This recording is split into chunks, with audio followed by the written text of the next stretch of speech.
My name is Flavia Tirelli, and I'm from southern Brazil, where I both reside and I work there.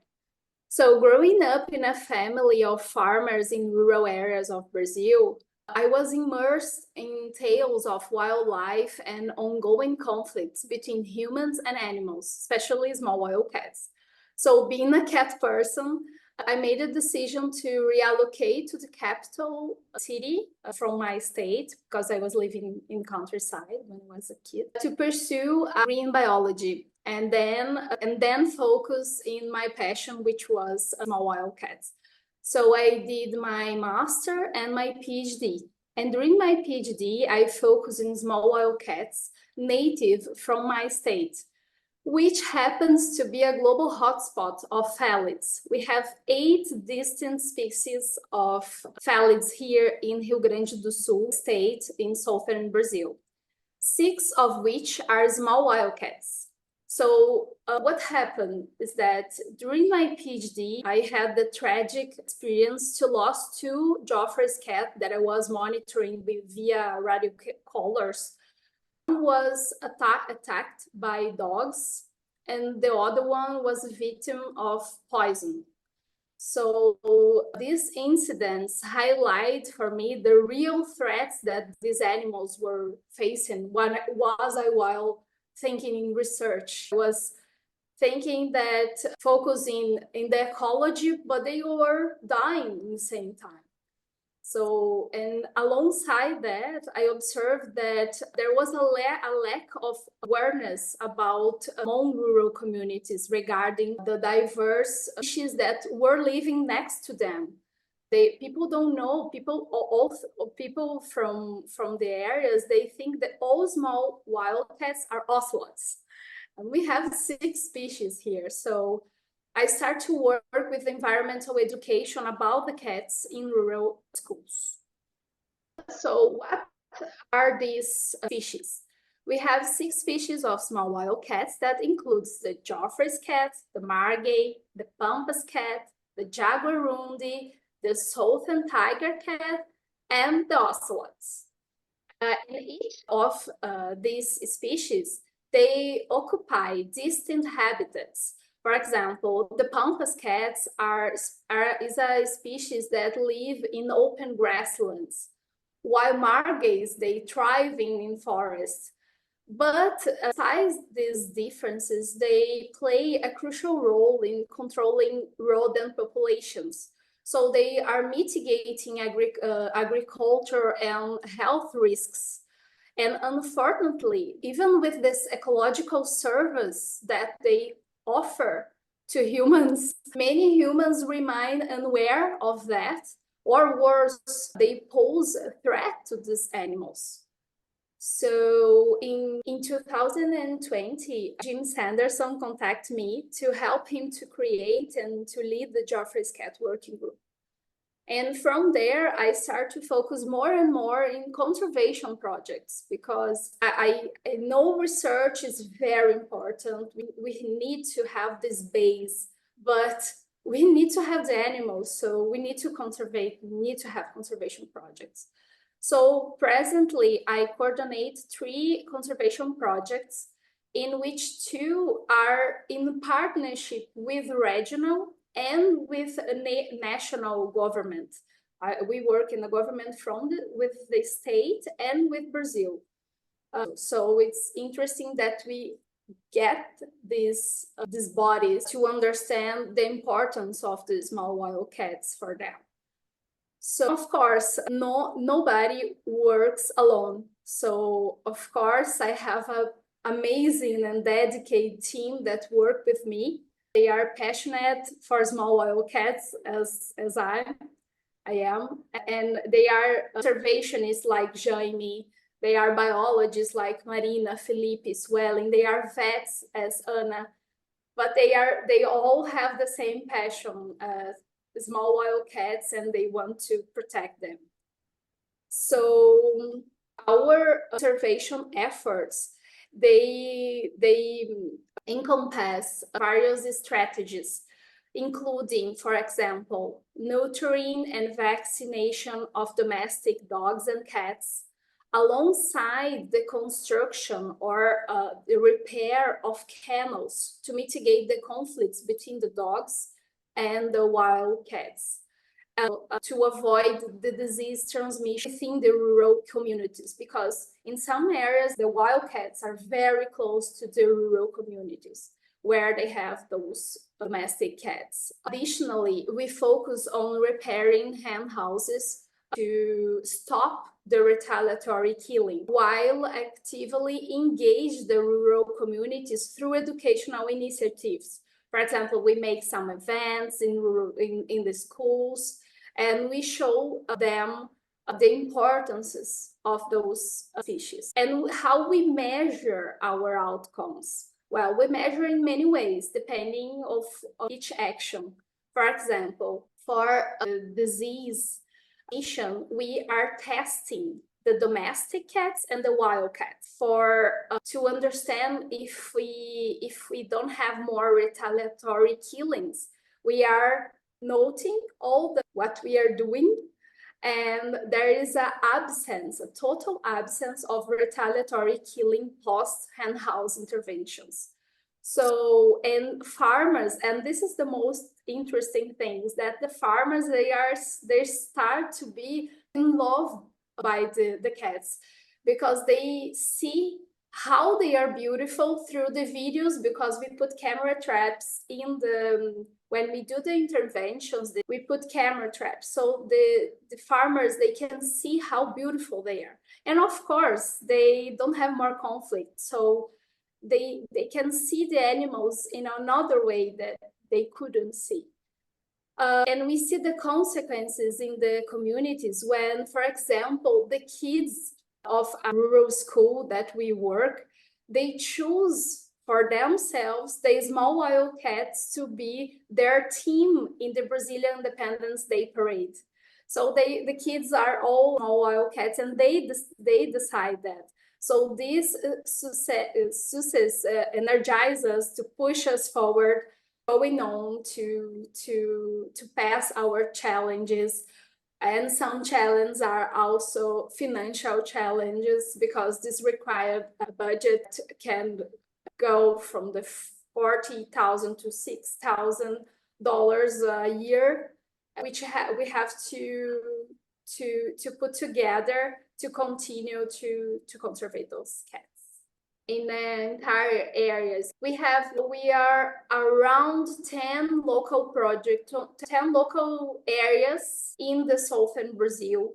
A lot of different people working in different areas. Because of this, we are so it's around 10 areas that we are working, and Jim already been in many of those areas. In some of the areas, we work more with vaccination and neutering, because they need more that. For example, we have an area which is very close to the capital where now I live, and this city, in this area, we have a lot of people around, so a lot of pets.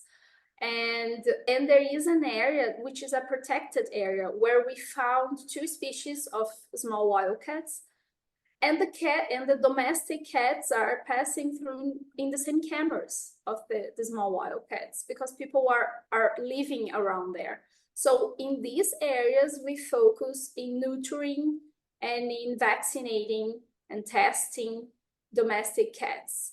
Also, we are trying to neutering dogs, focus more on that. Also, we try to, when we have opportunity, we vaccinate them against rabies, because rabies is a disease that it's kind of tricky here in Brazil. Sometimes last year we have 2 reports of rabies, 1 domestic cat in one area, and but not so close, but in a city close to an area where we work, and which is very dangerous, so even for humans. So we try to vaccinate all of we can against rabies, but so we focus in each different area, we focus the main threat. So we have, and with some areas we don't have problems with cats trying to get chickens, And then we focus in another way, or there are areas where there are roadkills too. So in these areas, we are trying to engage the local population, because it's to focus to make some transformation in roads. It's very difficult. We have all the bureaucracies to get a underwear pass, even though we do that, but it's a long process. It's nothing so fast as you go and do a campaign of vaccination or something like that. But it's something that we are trying. Then, because of that, we are focusing, for example, give people sticks. Stop for the wildlife. I stop for small wildcats. And we put signs in the road with the beautiful face of a small wildcat. So they look and they feel, my God, this cat lives here. It's like a small jaguar. And yes, and then you have here. And then you have to be aware of that. So we use that to engage people to be aware in the road, while we are fighting against the bureaucracy to build really things to avoid the paths or fences or this kind of things to avoid road. We were concerned about one area that we have roadkills of pampas cat, which is in a critical situation of threat. This species, after it was segregated, and now it's a species that just occurs in southern Brazil, in Uruguay. So it is a very restricted species. And there were a lot of cats that were dying this road. So we are like, how we can do something fast without all the bureaucracies of put a sign in the road of this kind of thing. So let's do a billboard and put a huge billboard there and say, people, please pay attention. There is this threatened cat that is here. And the journalists from the area, they saw the billboard. And the next day we were there putting the billboard, and Jim was with us. And they contact us and they ask us to do an interview in front of the billboard, because what was there, what happened there. So we explained, and these news were it was a regional news from a local journal news. TV, it was a TV report. But it was from a local. But the thing was so excited, the vision, they put in national vision showing about the importance of that cat. And it was very good because this was spread among people.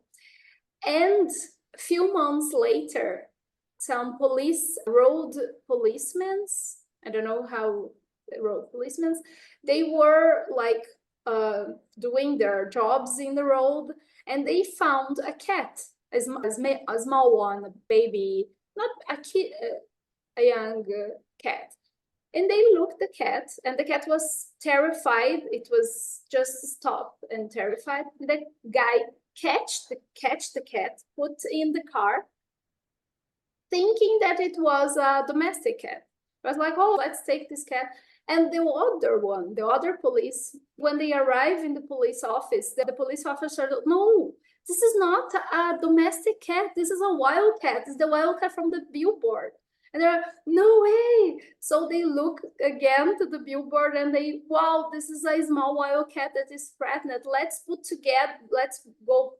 come back to the same place and release it in a safe area. So they went there and they released, and they called me. They told me, we found your cat, because they contacted the manager from the protected area, which give my contact to them, and they saved this cat, because the cat was stuck in the middle, and they saved because of the billboard. So we are so happy that it really makes some difference.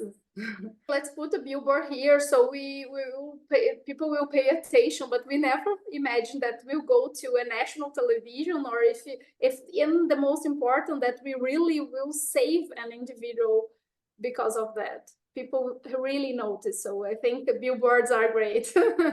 Around $3,000 for 7 months. So this is difficult, but we in this same area there is a protected area very close to that, and we already got permission. So we will put at least 4 permanent signs on that. But the problem is that the signs need to be in a regular size. They are small. You cannot put pictures so beautiful. So it's not the same as a billboard, I think, but it's something that is temporary. But I'm thinking in some ideas, talk with farmers and ask them if they allow to put a billboard for a while in their areas, not rent a billboard, but to build a billboard in areas that we know the farmers that live close to the area. So maybe this could decrease the value and to maintain for more time. So we are trying to see these options. While we're talking about money, you said most of the chicken coop work that you do is repairing chicken coops. So if you have to build a complete chicken coop, about how many chickens would that hold for one family, and about how much would it cost? To build a chicken coop from zero, which is never the case. Usually we have wood or things that they already have in farms, so we can reuse this material. But we did this experience just to check how much was, and it was $1,000 to build from zero a chicken coop, which was for 30 to 40 chickens. This one. That was big. And it was good. And with material from zero, buying from stores and this kind of things. But just One Joffrey's cat killed 44 chickens in one night. That seems like a very unusual behavior for a cat. Any idea? Now they go in and they go kill happy. It's a switch, right, Flavia? Exactly. When they entered, usually they kill one and they turn something that they start to kill all of them. And also because they are inside of a cage, usually they enter in a hole and they cannot leave from there. So they start to be crazy and they kill all things. But this is not so often, but happens. But the one thing that we learned from that situation was that when this happened, the farmer contacted us in the same moment. It was very good because we have a person that lives in the area, that is from the community, that work with us, which is a very important thing. So people they trust us. They don't think that we will do, I don't know. They trust because they know for example, swelling since she was a child. And it's the same as me in my region. People know me like, oh, you are the daughter of that farmer. Yes, I know you. So it's good because people trust us. And in this case was swelling that she, as contact, that he called her and he told her a cat killed 45 chickens here, and he filmed. It was terrible. And in the next, and we are like, please don't do anything with this cat. We can help you. We can repair your chicken coop. We can give you the chickens back, but please don't. And he's like, I'm just like sad. And we are like, no, let's help you. So what's happened is that the cat killed the 45 and leave just one and take just one or two. I don't remember now. On the first day, and the second day it came back and take more two. And this farmer was recording from his cell phone. The cat during the night, he was with a flashlight illuminating the cat and recording the cat taking. In another, and they take off the chickens because they start to smell. But in the third night, the cat come back. And then the fourth night, the cat come back again. And in this moment, we are in the process of repairing the chicken coop. And the cat, they came almost all nights until we finish. And when we finished, the cat was around the area. And the guy was in love about the cat because it was like, oh my God, this cat is so, of course, we rebuild all the chicken coop. We gave him the 40 chickens. So he was happy with his loss. The thing was that he started to be addicted to record that cat. And one day he entered inside the chicken coop and the cat was walking through the chicken coop and he was recording the cat and he's like, this cat is amazing, so beautiful, you are beautiful. So it was amazing to see a farmer that was one to kill the cat after in love by the cat, because it was great. And all of that because of the connection that Swelling had with that community, because Swelling, this woman that worked with us, is from there. So we have this, I think this was one of the most important things in our work, is to have someone inside of the community, someone they understand is not a person that came from another city, that don't even understand how they live and how are the problems that they have. So the person live there, knows all the things and have the same problems. So it's very interesting. The father of Swellen have the same problems with small wildcat. So we like, let's talk with your father and help him too, because so it's very interesting, these relationships. I think one of the challenge about the chicken are sometimes to be fast. Something has happened and you have to be there like that. We noticed that the cat was coming back, and this was something that we didn't know. They come back.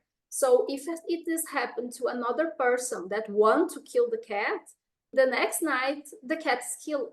So we need to act fast. And sometimes we don't have people enough or to build in the next day. So the challenge is to talk with the farmer, to have this trust to them, to understand and to be a little patient, that we will do. In the fast, we like in this day, in the 4th day after, we were there. But sometimes we need to talk a lot with them, so they are trust that we will do something that will help them.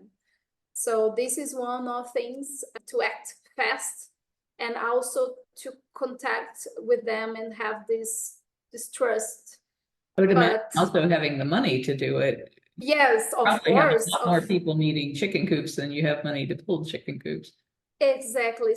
And this is weird that we are last year we were, I think, the biggest challenge of all, of course, is always money to buy the material, and sometimes have a person to help us to repair, because we can help, but sometimes we don't know exactly how to build something in different areas. Or so this is one of our main challenges, because one thing that we noticed is that this starts to happen, and seems like this have a moment.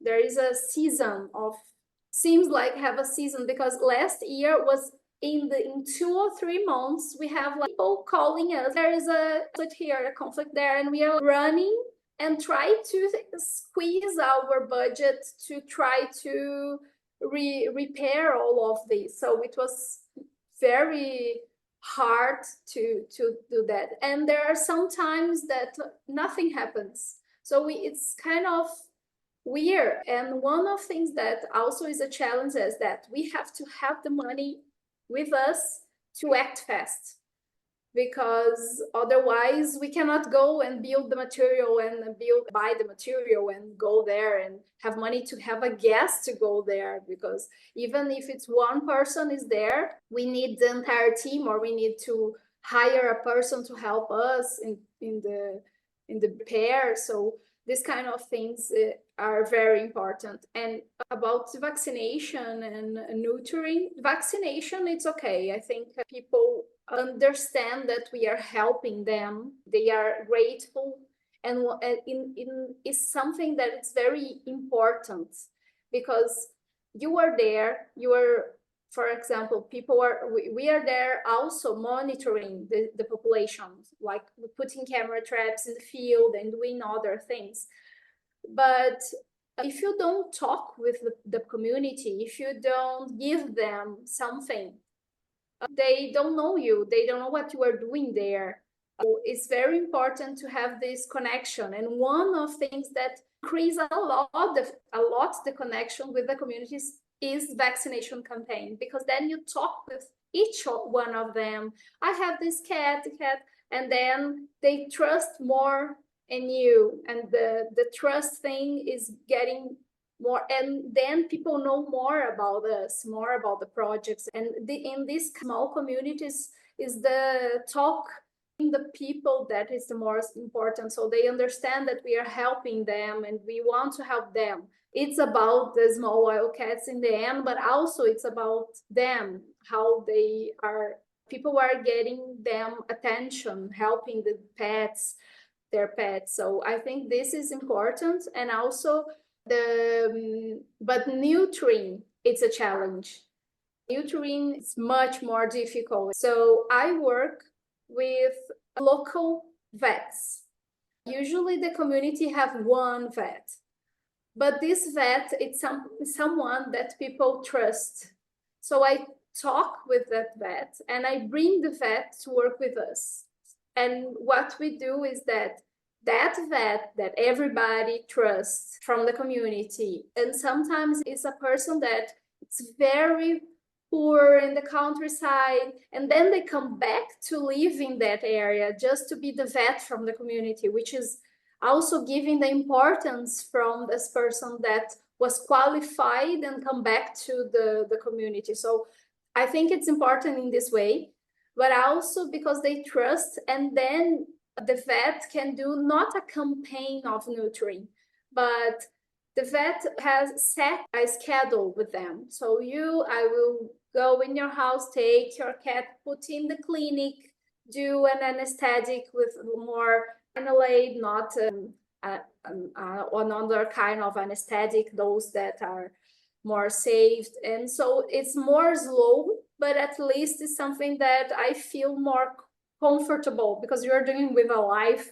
I know, like, okay, it's a dog that could be a problem, but it's a dog, and that dog is important for that person. So in this way we work like that. So we have some strategic vets that do those neutering without do a campaign. We don't do, and there are some conservationists that work with campaigns. They have a lot of vets doing it, which is amazing. It's fast, but in the same time, I don't know, it's me.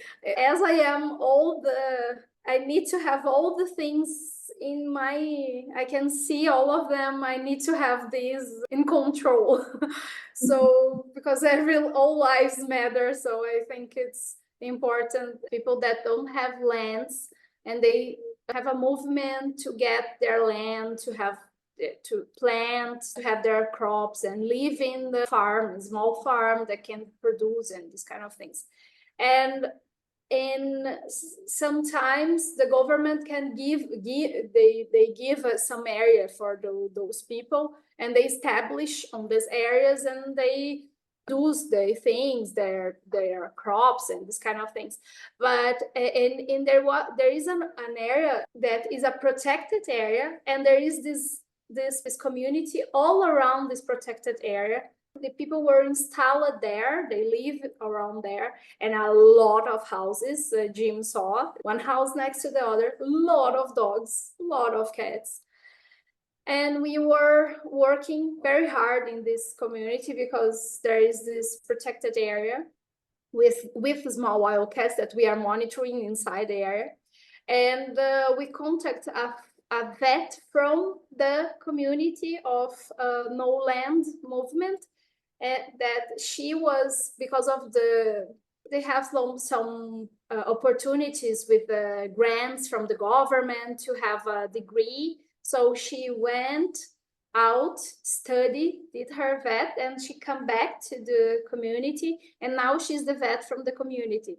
So I contact her, and people from the area love her. And I showed her clinic. It's a small clinic, but everything organized and clean. And she showed with very proud, yeah, Jim, oh, this is my surgery area. And it's very simple, but she was very proud of her clinic, and is there that she does the nurturing that we when we got money from campaigns, or from we did a list of how many dogs can you nurturing, how many cats, and so let's do that. And then we go there and we have all the schedule of the nurturing, which is great. And Flavia had important implications for donations versus proposals. So when we write proposals, we want to know, well, how many hen houses will you repair? How much money will be spent on this or that? And it's like asking us to predict the future, which we can't do. It might be 10 hen houses now, or it might be 5. We don't know. But we need the funding to be there. Whereas with donations, there aren't these restrictions.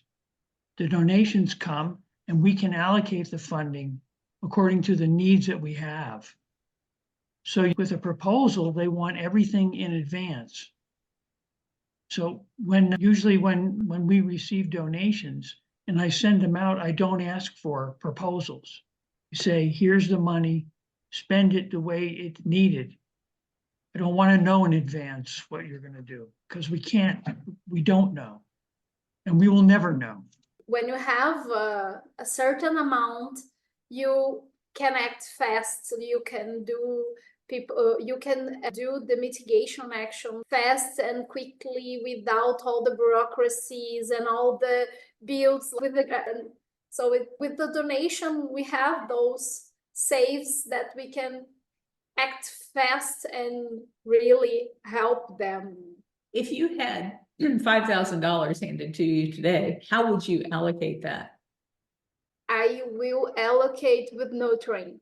Now, I think in this moment, there are this lot of animals, like for example, in this area. I will share in 2 or 3 main areas where we have more issues, like this area that I'm telling you about, this no land movement, where there are a lot of dogs and cats. So this is an area that it's important to work on.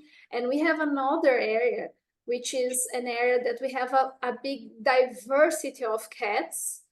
We have 4 species in the same very small area. We have a lot of people with those dogs that people don't like. The dogs are just reproducing and reproducing, and the cats are there. We are monitoring the cats. So we know the cats are very close to the dogs. And last 2 weeks ago, we found a cat that were colored. It was killed, and we don't know what happened, because it was just the skeleton of the cat. So we don't have marks to find what happened, but it was very close to a house in an area that we don't work. So now we need to work there, because we don't know if it was a person, it was a dog, but we need to work more in this area, because something happened with that animal there. And we don't know if could be natural, but couldn't, because it was very close to a house, so could be attacked by a dog. And as I told you, in my PhD, when I was doing my research in the College of Geoffrey's cat, I captured 12 cats.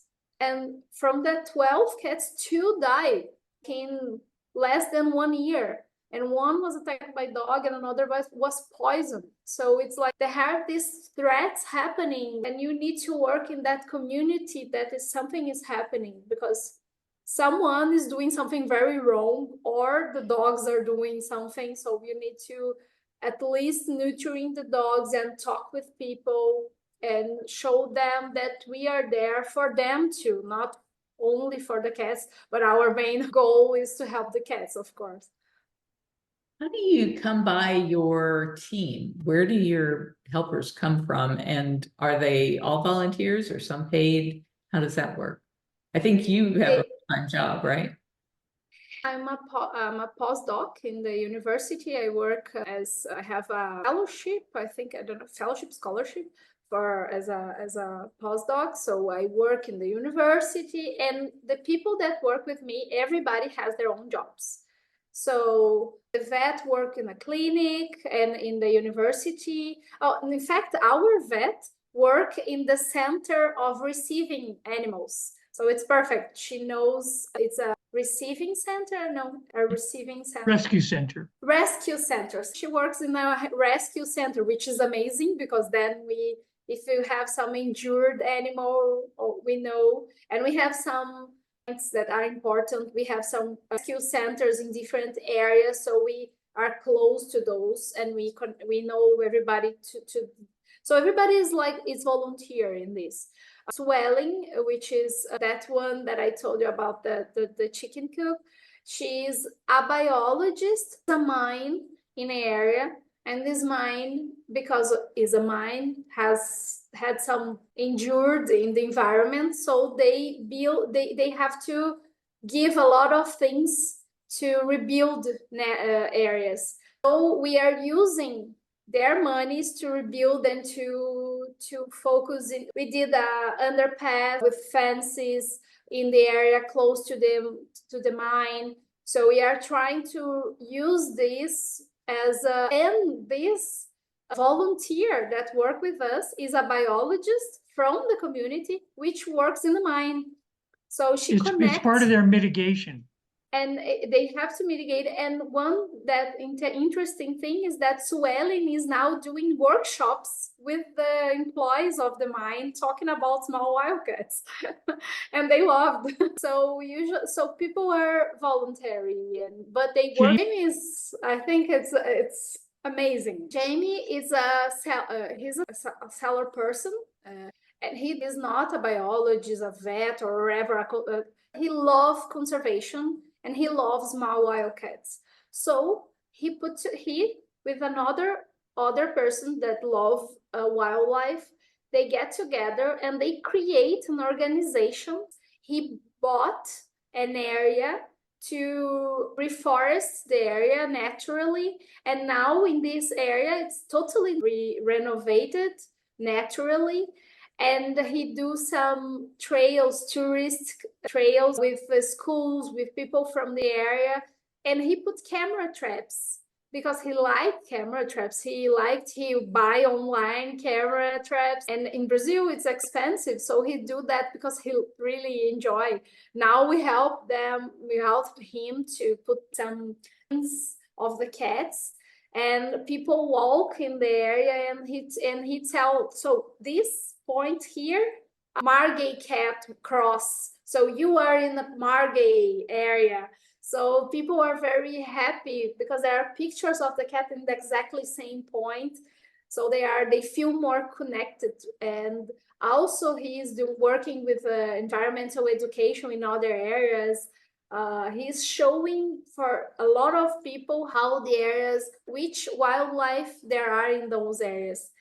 And he is fighting against government, going in many things because of roadkill. So he does a lot of things just because he in love about this. I have a PhD with small wildcats, work in a center. She's a vet, but also we have these amazing people like Swelling that works in a mine. And Jaime that sells jewelries, and he works just because he loves. So it's very, and these people just what we do is like when we have money, so we tell them, what do you need? I need signs. We need to print signs with cats. Go there, buy and then we can help, because then I can network with them. And there was another story about Jaime. When Jim was here, he called me, Flavia, I found a Margay injured by a car. what I do. And I like just go to Porto Alegre, go in that hospital, they are already waiting for you. And in a few hours, the cat was there. And I think it was less than 1 month, but because the cat has a broken leg. But after that, he released the cat in the same area, but in a more protected, far away from the road. And it's great. He's doing that because he loves, and he was like taking his own car and doing the things. So we are helping with gas and this kind of things, just because they love to do that. This is great. What do you think makes the difference in people turning out like you and this fellow that you just mentioned, and the people that are working in your team, versus those who don't have any pride in their natural resources around them? You guys were all raised in the same place. I think for me, and I think for Jaime too, to know the species, to know that you have that cat next. My grandfather, when I was a child, he was like, "Do you know there is this cat here?" And I was like, "What?" And so I have a small book. Now we have a new version. It's here. A book from the region. It's this size, and it, of course, in the 80s it was terrible. And he had this book, my grandfather, and he's like, "Do you know that we have that pampas cat here?" And I was like, "Pampas cat?" And this one, of course, not this one, this one, this one. So I was like, "Whoa, but this seems like a domestic cat." And he's like, "It's very interesting." And then you get curious about those species. I think the difference is when you know them. The farmer, when that farmer saw the cat for the first time, he was like, "This guy is so beautiful." I couldn't imagine that this cat was so beautiful. I think this change, I think picture and because people imagine the animals, they don't see those animals. They are nocturnal. So they create, for example, the raccoon here. There we have a species of raccoon. And this species, I don't know if the raccoon from the north do the same, but here they have a sound that seems like a laugh. It's like, and people are afraid. They imagine like a beast. They're like, I don't know. I don't know, raccoons, bizarre, beast. And then you show a picture of a raccoon and a person. Is that? That seems like a bear, so cute. And well, it's not a beast. It's a beautiful animal. So I think the image is something that touch them. You understand the myths that they imagine are not that. They are not that threatened animal, like a dangerous animal. It's a beautiful animal. And then you change, and Jaime was like putting camera traps just for curiosity, and he fell in love by cats because of the images of the cats. And then he started to. I was in love by small cats because of the stories and this book here, another version or something. And then you see it, like, people usually when they look the cats, they look and they think like, but this is the real size. It wasn't bigger. I thought it was a big animal. It's the same size of a domestic cat. And oh, but it's cute. When I was working in Chile and I would capture the huinas and they were drugged, I would take them to the people whose farms I was working on. Now, many of these people said, "You can study the cats here, but when you're done studying them, you have to kill them or you have to take them away from my farm because they're killing my chickens." So that when I captured them, I always took them to the people and I handed them the cat. So the woman is holding this cat that killed all of her chickens, and they would pet it, and her daughter would pet it, and they would say, "It's the most beautiful thing I've ever seen. Why is it so thin?" well, he ate all your chickens, you don't have any more. Well, I'll get some more chickens, he needs to fatten up. Usually, we go in events like rural events from people that are agricultural events or school, and we go to this and they show in a presentation. But also sometimes we bring the mark of the paws to show the size of the paws. Sometimes we have stuffed animals to show the size, but usually it's pictures and videos. I think videos are amazing. And one thing that we try to do that engaged people, that they connect more, is to put a camera from a person from that community, or many of them, and you put camera in their houses, close to their houses. So what we have is they appear in the video, they are there. And in some videos later, you see the cats. And then they are like, wow, it's me in the video. And then, wow, the cat's there. So they already understand that in the same area, they are seeing that beautiful animal, but they are there too. And there's nothing happened. So some kids, sometimes we put camera traps in middle of the forest, but in trails, and children pass in those trails to go to rural schools because it's the only way to go to the school. And then we film the kids, and then we go to the school and we show this guy. Well, in the same moment, look, the cat is here during the night and you here during the day, and they're like, wow, and they feel more connect because they are in the same area. Another thing we do is here in southern Brazil, we have this culture.